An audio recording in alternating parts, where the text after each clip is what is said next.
Shalom, shalom, shalom. Je suis content de vous retrouver encore ce matin.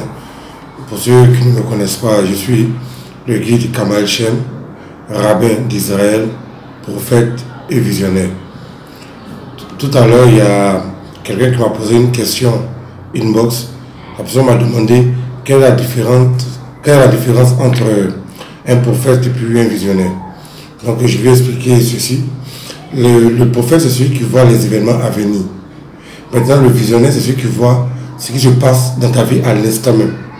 Donc, c'est la différence entre un prophète et un visionnaire. Donc, il y a des gens qui sont des prophètes, mais qui ne sont pas visionnaires. Par contre, d'autres qui sont visionnaires, mais qui ne sont pas prophètes.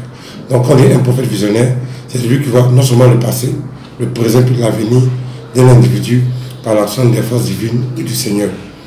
Donc, cette vidéo va porter un peu sur un sujet qui est assez important.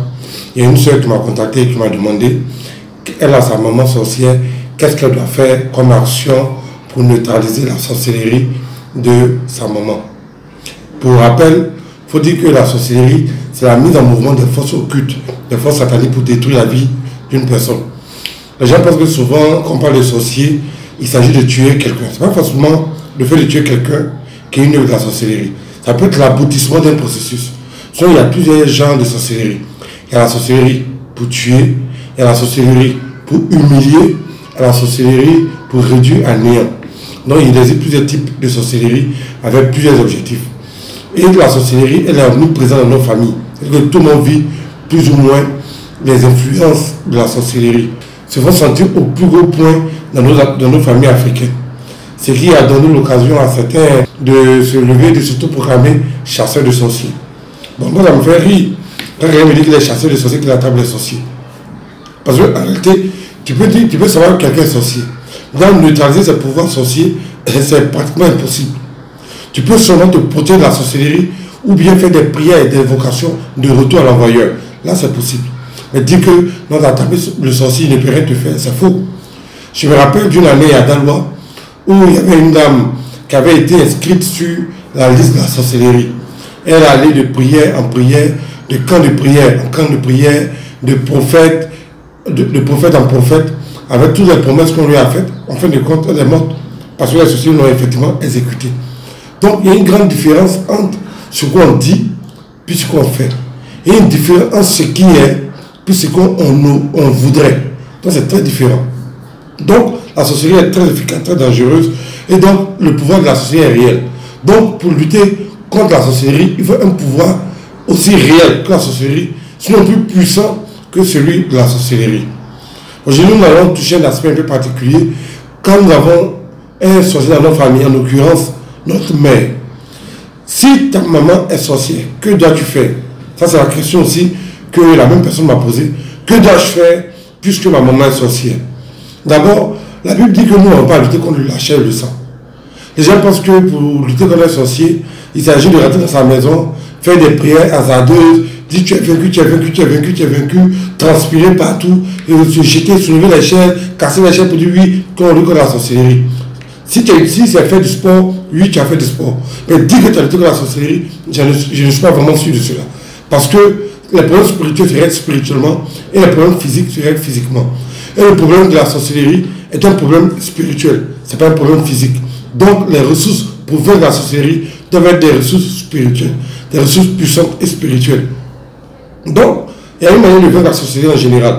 Mais avec une mère, c'est un peu plus compliqué parce que c'est elle qui t'a donné la vie. Donc, entre guillemets, nos premiers dieux sur la terre sont nos parents. Voilà pourquoi la Bible déclare que honore ton père et ta mère afin que tu vives longtemps sur terre et que tu sois heureux. Donc, quelqu'un qui n'honore pas son père et sa mère ne vivra pas heureux sur la terre.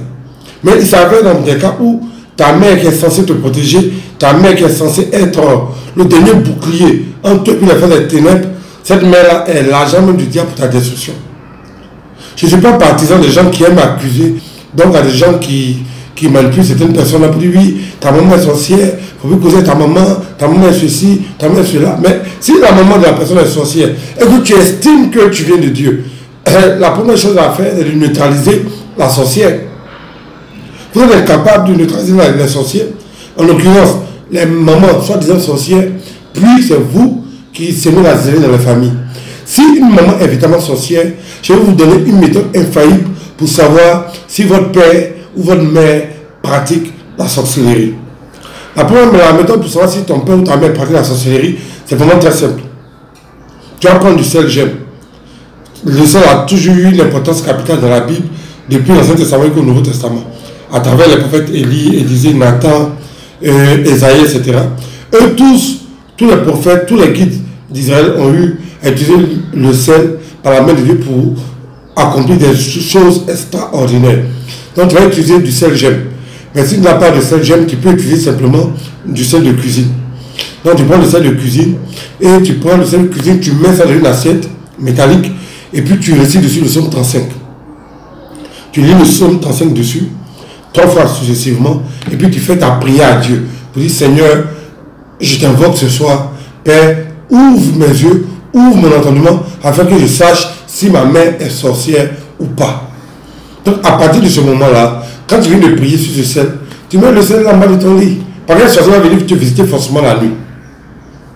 Donc une invocation du psaume 35 sur un bol de sel, dans une assiette métallique, quand la sorcière est dans ton environnement, le sel commence à fondre. Mais le psaume 35 marche seulement si ton père ou ta mère est sorcière. Donc tu prends le sel, tu mets dans une assiette métallique, puis tu mets sur ton lit.